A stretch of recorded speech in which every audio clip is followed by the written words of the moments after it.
माता नारी पुरुष की, पुरुष नारी का पूत, दादू ज्ञान विचार कर छोड़ गए अवधूत। अवधूत संत महापुरुष इस प्रकार की स्थिति को देख के और इस संसार को छोड़ दिया, इस माया मोह को छोड़ दिया, छोड़कर भगवान का भजन किया।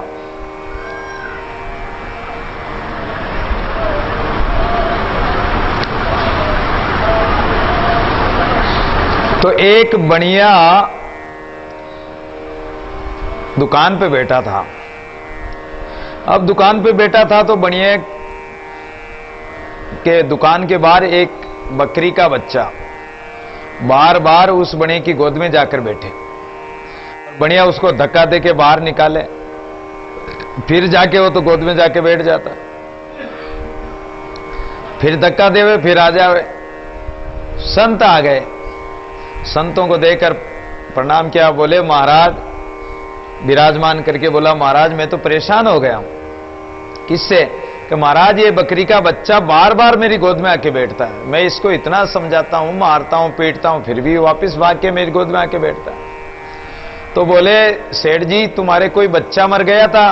बोले हाँ, वही बच्चा ये बकरा बन के आ गया, बकरी का बच्चा। अब ये समझता है कि ये मेरा बाप है, इसलिए वो बार बार गोद में बैठने की कोशिश करता है। उसको पता नहीं कि मैं बकरी का बच्चा बन गया और ये तो मनुष्य है, मैं बकरी का बच्चा हूं। और तुम्हें पता नहीं कि ये मेरा बेटा है, इसलिए तुम धक्के देकर लकड़ी मार मार कर इसको भगाते हो।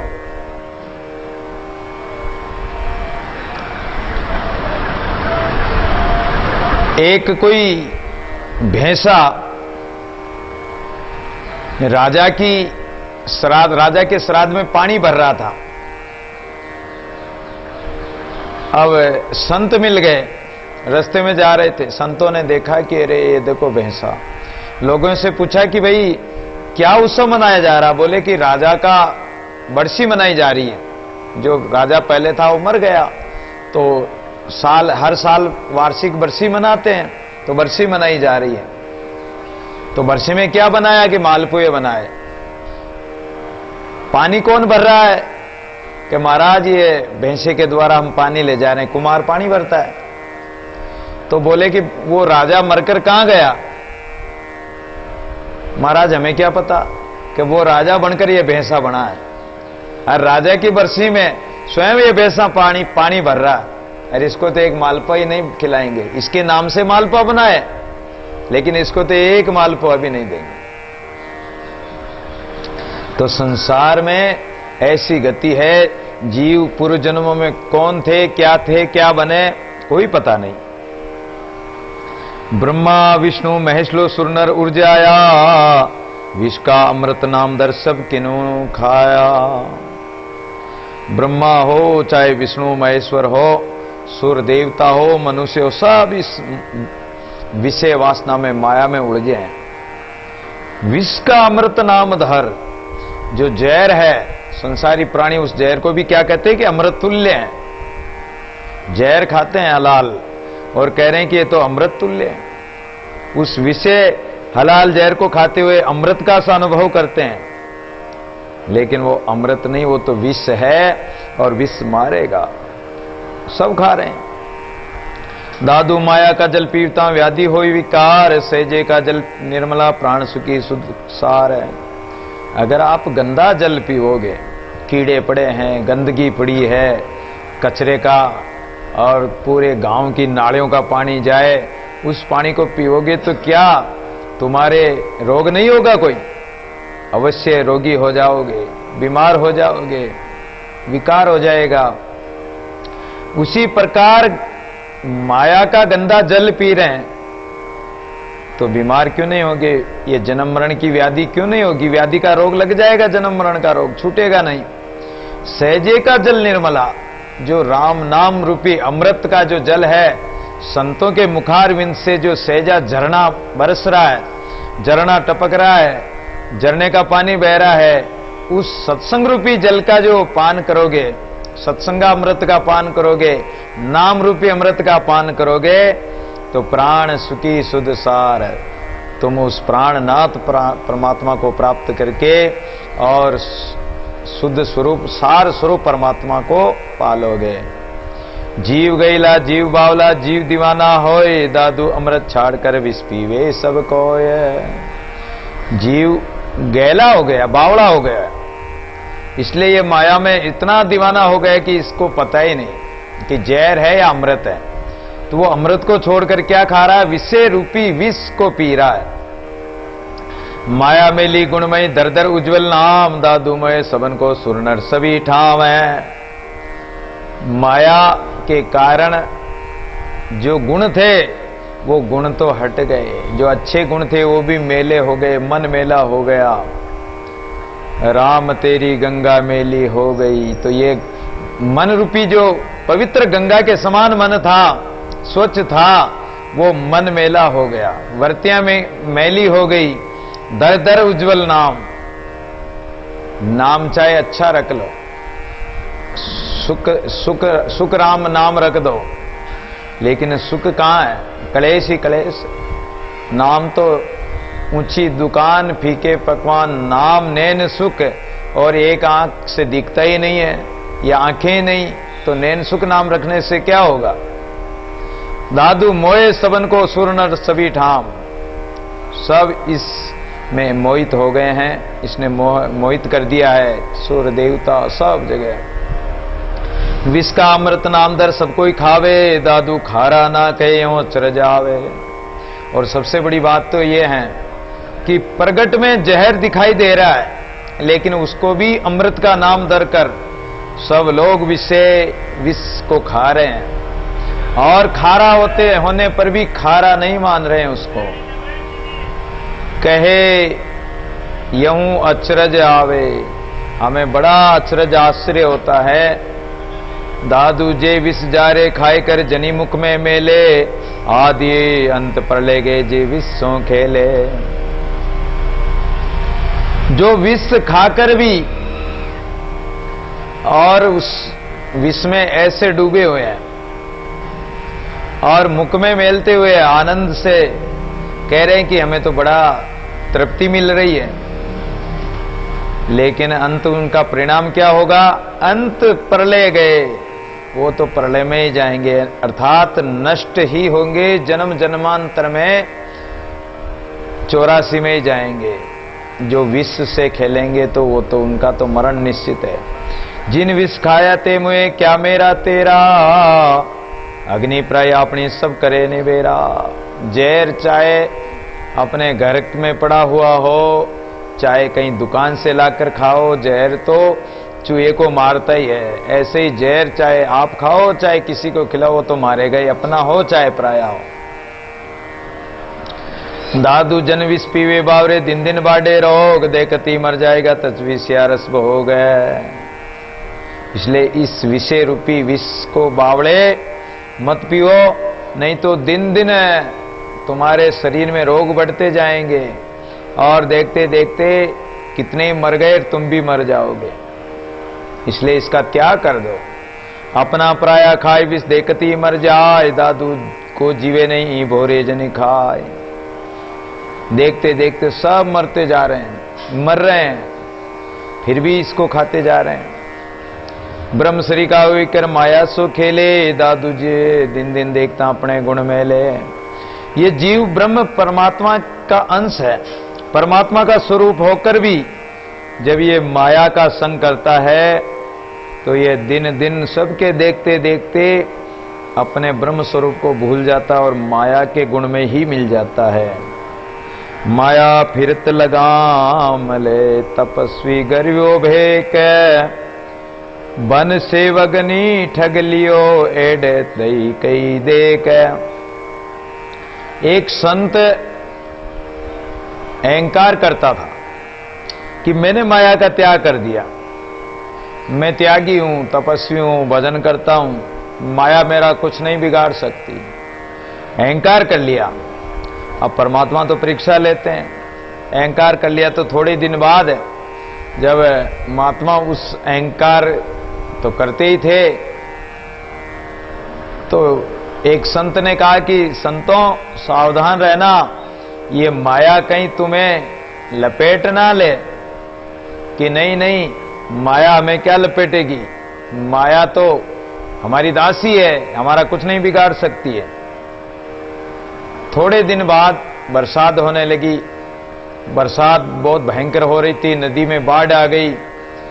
एक राजकुमारी और अपने राजमहल को जाना था, लेकिन बाढ़ के कारण नदी पार नहीं कर सकी और अपने सेवकों के साथ में वहीं आ गई। अब जब वो राजकुमारी बनकर माया और वहां आ गई, महात्मा की कुटिया के पास गई, रोने लगी। महात्मा ने आवाज सुनी, महात्मा ने आवाज दी कि क्यों रो रही, कौन हो? कि मैं तो इस देश की राजकुमारी हूं, लेकिन मेरे साथियों से भी बिछुड़ गई, नदी में बाढ़ आ गई, अब मैं जा नहीं सकती हूं, तो आज रात के लिए मैं आपकी कुटिया में रहना चाहती हूं। महाराज, मेरा कोई सहारा नहीं, मेरे आज की रात मुझे आश्रय दे दो। महात्मा ने कहा कि नहीं नहीं, यहां कुटिया में नहीं रह सकती हो। बोले महाराज, मैं कहां जाऊं, हिंसक जानवर है और भयंकर बाढ़ आ रही। बोले कि नहीं, मैं तुम्हें नदी पार करके आ जाता हूं, लेकिन यहां नहीं रह सकती हो। अहंकार था। बोले कि चलो मेरे पीछे पीछे आ जाओ। जिस जगह नदी में पानी कम था, उस जगह महात्मा और वो माया रूपी स्त्री पीछे पीछे चलने लगी। अब घुटने घुटने तक पानी आया, तब तक तो चलती रही। फिर जब गले तक पानी आ गया तो वो चिल्लाने लगी, बचाओ बचाओ, मैं डूबती हूं। महात्मा ने कहा कि डूबती है तो मेरा हाथ पकड़ लो और मैं ले चलता हूं। थोड़े आगे चले तो पानी तो मुंह तक आने लग गया। बोले कि मैं तो डूब जाऊंगी। कंधे पे बिठा दिया। अब कंधे पे बिठाते ही एक पैर आगे एक पैर पीछे महात्मा के, अब चलने लगे। फिर पानी थोड़ा कम हो गया। अब वो क्या करती कि पैर की एडी से, पीछे से भी एडी लगाती है महात्मा के पीठ में, और आगे से भी एडी लगाती है। तो महात्मा बोले कि क्या करती हो? बोले कि एड दे रही हूं। जो घोड़े को जैसे एड देकर चलाते हैं, गधे को चलाते हैं, घोड़े को चलाते हैं एड देकर, पैर की एडी से। तो तुम कौन हो? कि मैं तो माया हूं। और इतना कहते ही वहां न तो पानी है न कोई नदी है, और माया वो सामने खड़ी हो गई कि तुम्हारे जैसे टट्टुओं को तो मैं बिना एडी के, बिना लगाम के ही चलाती हूं। जब उसका अहंकार उतर गया कि माया तो संसार के प्राणियों को, अहंकारी जीवों को, माया मोहित प्राणियों को बिना लगाम ही चलाती, उनको लगाम की जरूरत नहीं पड़ती है। चाहे बड़े बड़े ऋषि मुनि देवता कोई भी हो, अगर उस माया से जो मोहित हो गए तो माया तो बिना लगाम ही चलाएगी। माया हमारे लात सो हरि को गाले हाथ, संग तजे सब झूठ का गए सांच का साथ है। तो माया तो ऐसे लात मारती है। इसलिए संत महापुरुषों ने इस माया का संग का त्याग करके झूठी माया का और परमात्मा का, सत्य का, सांच का साथ किया है। घर के मारे वन के मारे, मारे स्वर्ग पयाल, सूक्ष्म मोटा गूंथ कर मांड्या माया जाल है। चाहे घर में रहने वाले हो, चाहे वन में रहने वाले हो, चाहे स्वर्ग पाताल में रहते हो, माया ने तो सूक्ष्म रूप से, किसी को स्थूल रूप से, किसी को सूक्ष्म रूप से, माया ने सबको हंसा रखा है। सब माया का मांड, माया जाल मांड रखा माया ने। चाहे स्वर्ग पाताल में जाओ, कहीं भी जाओ, 3 लोक 14 भुवन में माया का ही जाल फैला हुआ है।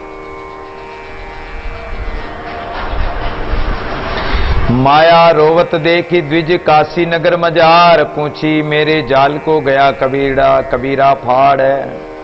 एक बार माया रो रही थी तो एक ब्राह्मण देवता ने पूछा कि अरे क्यों रो रही हो? बोले रो नहीं तो क्या करूं, अरे सब तो मेरे जाल में फंस गए, लेकिन ये कबीरा मेरे जाल में नहीं फंसा, मेरे जाल को फाड़ करके पार चला गया। अदर चाल कबीर की आसंगी नहीं जाए, दादू डाके मरग जो उलट पड़े भुइया आई। हिरण चाहे कितनी छलांग लगाए, लेकिन वो पक्षी की तरह उड़ नहीं सकता है। तो संसारी प्राणी कई नाटक करते हैं, पाखंड प्रपंच करते हैं, साधन भी करते हैं, कभी त्याग तपस्या भी करते हैं, कभी तीर्थव्रत भी करते हैं, लेकिन वो हिरण की तरह ही छलांग लगाना है, वो बच नहीं पाते हैं। वो तो इस माया रूपी भूमि में आकर पड़ते हैं और पक्षी तो उड़कर दूसरी जगह चले जाते हैं। ऐसे ही संत महापुरुष जो भगवान की भक्ति करने वाले हैं, वो तो ज्ञान वैराग्य रूपी पंख से उड़ जाते हैं, ब्रह्म लोक को चले जाते हैं।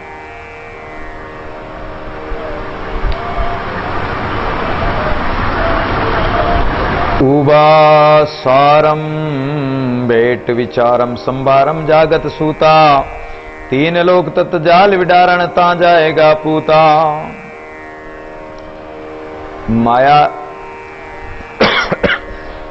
चाहे खड़े हैं, चाहे बैठे हैं, चाहे सूते हैं, जाग रहे हैं, माया तीनों लोकों में अपने जाल को फैलाए हुए है। और उस जाल को फैलाए हुए तो माया कहती कि अरे मेरे पुत्र, तू जाएगा कहां, मुझसे बचकर कहां जाएगा। माया से बचना बड़ा कठिन है, क्योंकि तीनों लोगों को छोड़कर कहां जाएगा। गोरख सो माया बदी ठग्यो मचंद्र नाथ, बालक वे माया ठगी रांडी मिंडत हाथ है। मच्छिंद्र नाथ जी गौड़ बंगाल में चले गए। वहां जो जादूगर, जादू करने वाली माया, उन्होंने मच्छिंद्र नाथ को ठग लिया। मच्छिंद्र नाथ वहां राजा बन गए। उनके दोनों रानियां जो जादूगरनी थी वो उनकी सेवा करने लगी। मच्छिंद्र नाथ जी वहीं रह गए, 2 संतान पैदा हो गई। गोरखनाथ जी को पता लगा, गोरखनाथ जी अपने गुरु जी को निकालने के लिए गए। तो माया, वो जो जादूगरनियां थी, रानियां थी, उन्होंने कहा जिसका गुरु ही हमारे जाल में फंस गया तो चेला क्या चीज है। गोरखनाथ जी समझ गए। एक दिन दोनों रानियों ने कहा